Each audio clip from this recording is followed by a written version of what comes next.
Well, hello, my friends. Welcome to me, your host, Christian Watson. My friends, the Democratic nominee for the Kentucky United States Senate race recently made a video that many people have found disturbing. So, what I'm going to do today, I'm going to react to that video, and in my classic style, I'm going to try to see what principles we can extract from that message amid all of the bluster and all of the minutia. So without further ado, my friends, let's get to it.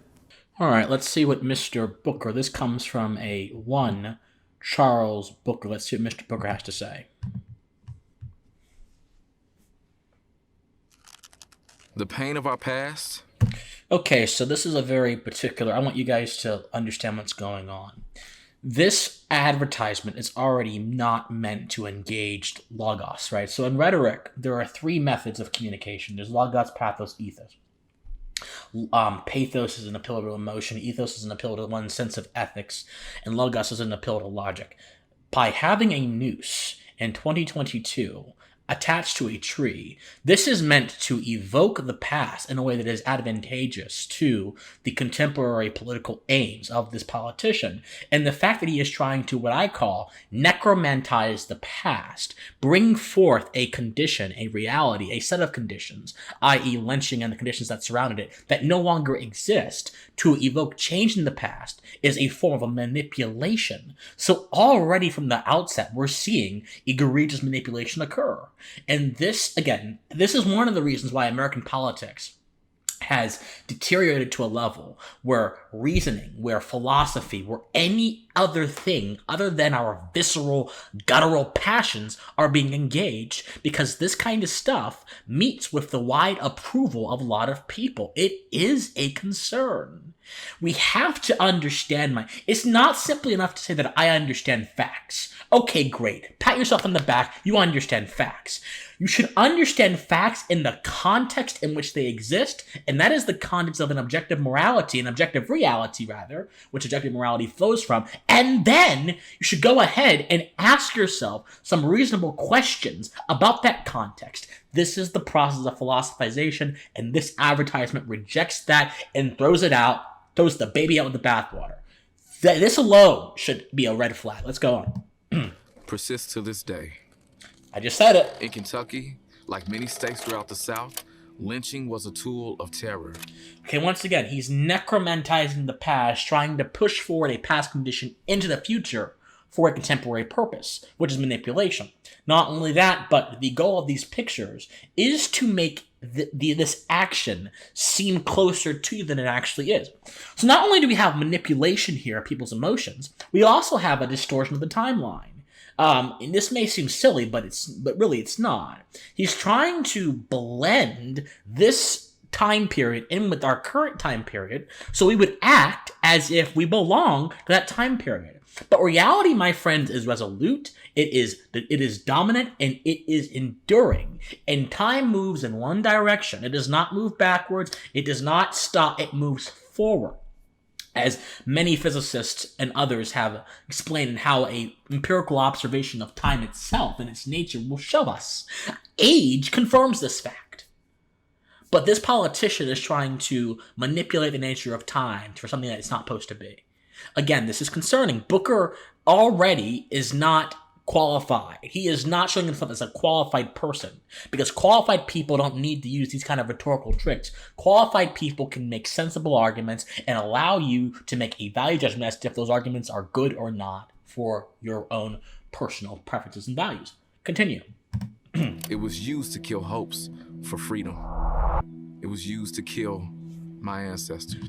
Okay, so we have the manipulation of the past, then the transmission of the past into the future, or the attempted transmission of the past into the future, both of which, respectively, both actions, the manipulation of the past conveys dishonesty, which is unbecoming of if someone wants to be a politician, and the second conveys a distortion of the timeline. It conveys a misunderstanding of objective reality, of the law of time, and how time moves. So not only is he manipulating you, but he is being willfully ignorant as to the nature of things. And so now what he's trying to do, he's trying to put himself into the context that he just erected for all of you This is dishonest. This is why there are a lot of people that think these progressive politicians are grifters, because so many of them will do these kind of tricks. Do you remember when Maxine Waters and the CBC, the Congressional Black Caucus, marched in the streets singing "We Shall Overcome" for a contemporary political cause? How disrespectful and disgraceful to the legacy of every single civil rights activist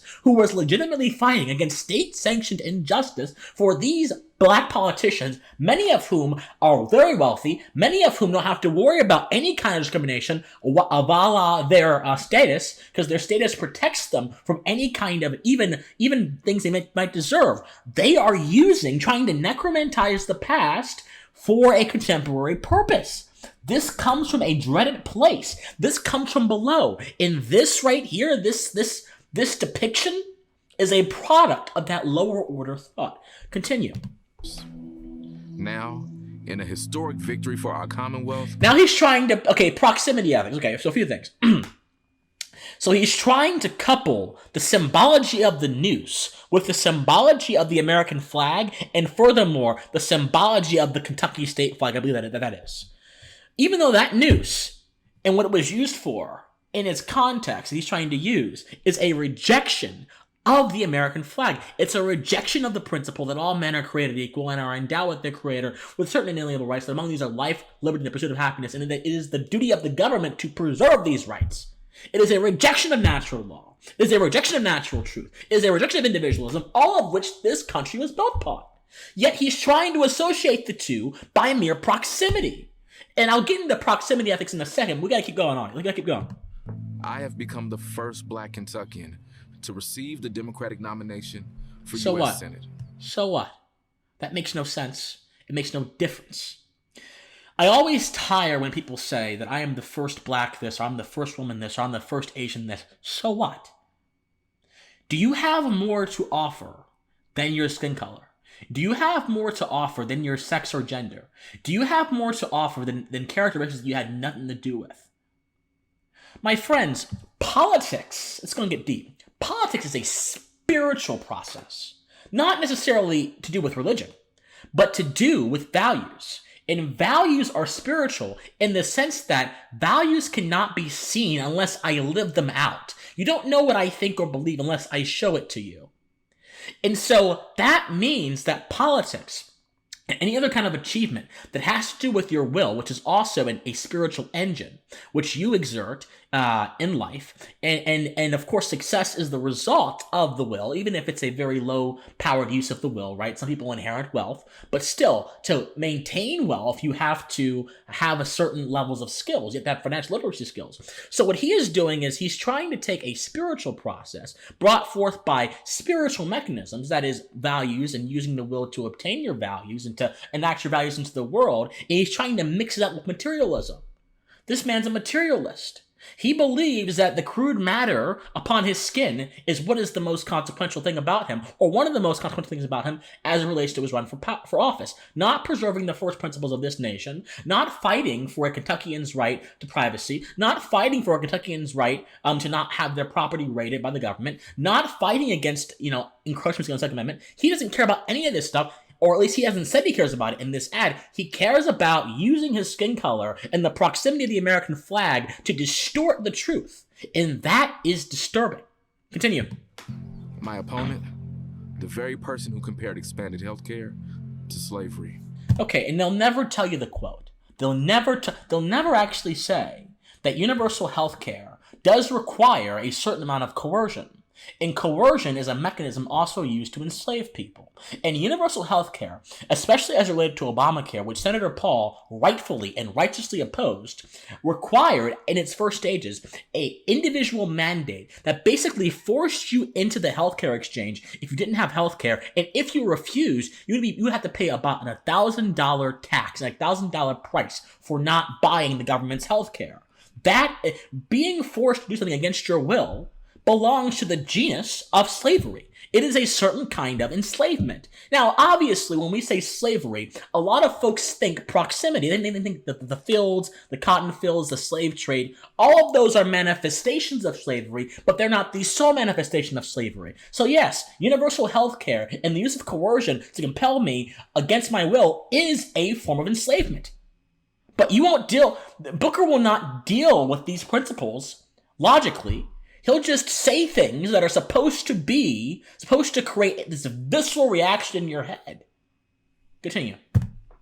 The person who said he would have opposed the Civil Rights Act. No. Senator Paul has also made it clear that Title III of the Civil Rights Act of the 1960s, Title III, which compels private businesses to do things against their will, is unconstitutional and it's immoral because he believes in property rights. This is a foundational premise to our country. The freedom of association. The freedom for you as a black business owner or a Jewish business owner not to associate with racists, not to associate with people you don't want to associate with. This is a basic principle that all of us, at some level, at some capacity, live out in our everyday life.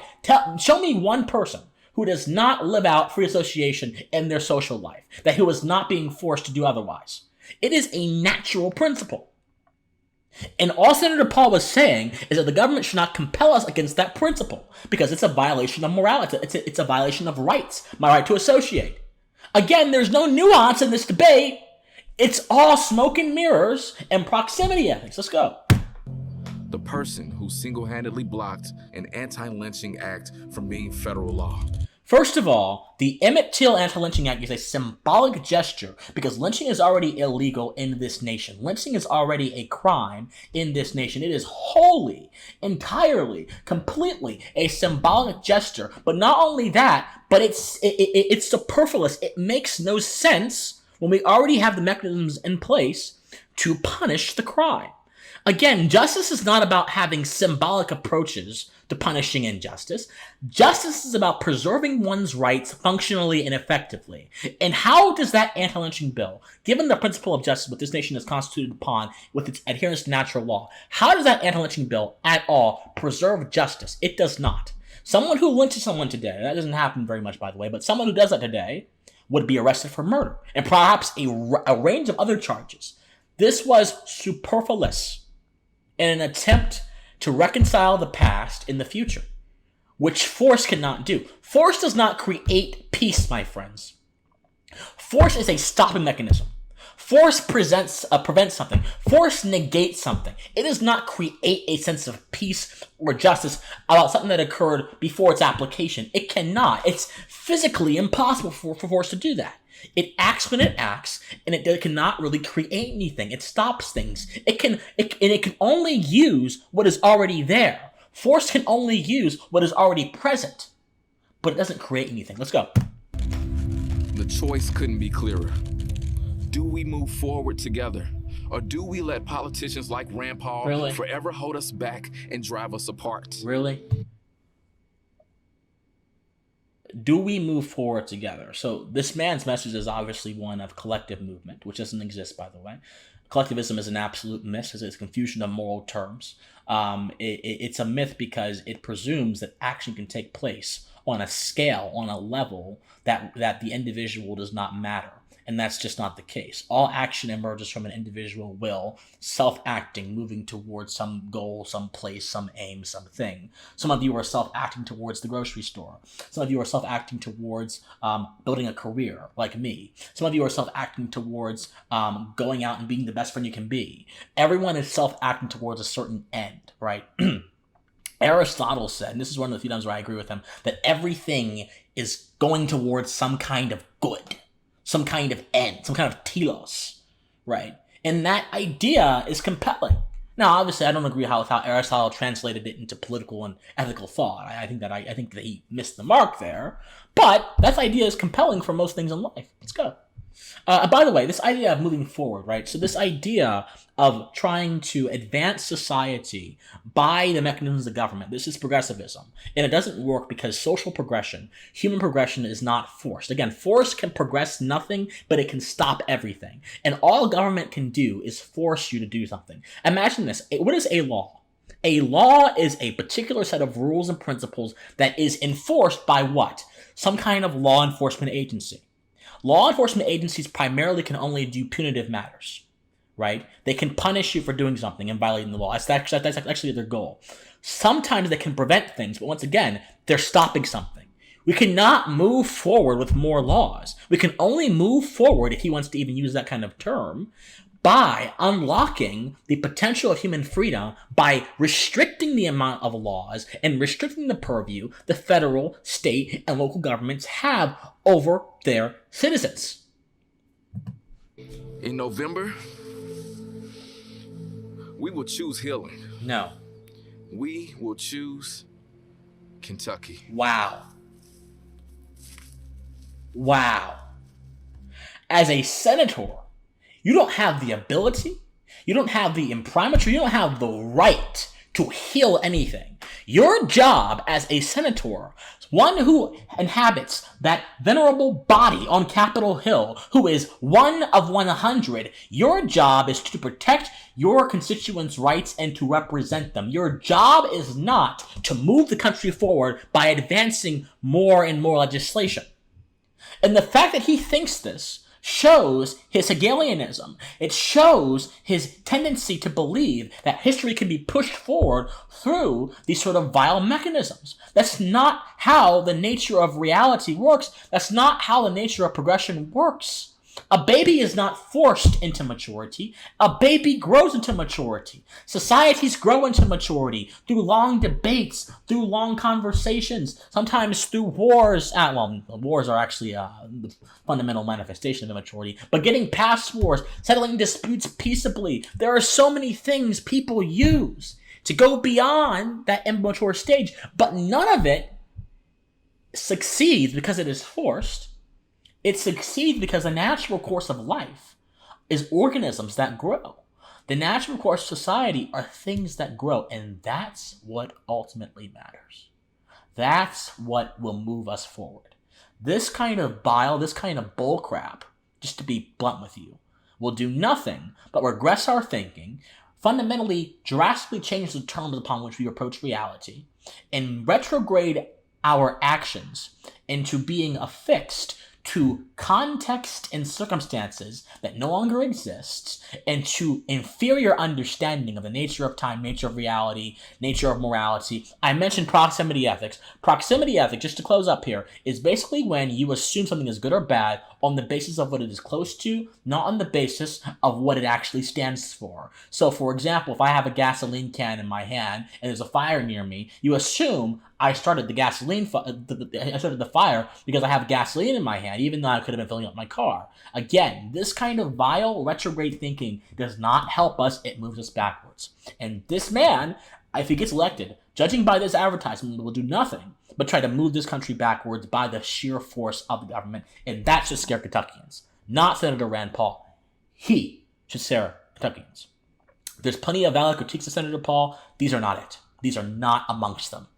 So my friends, I love you guys so much. If you love me, please be sure to go to Patreon, patreon.com/officialcwatson, or PayPal, officialcwatson@gmail.com. Like this video, subscribe to this channel, share this video, comment on this video. My friends, I love you guys so much, and please stay offensive. Bye, guys.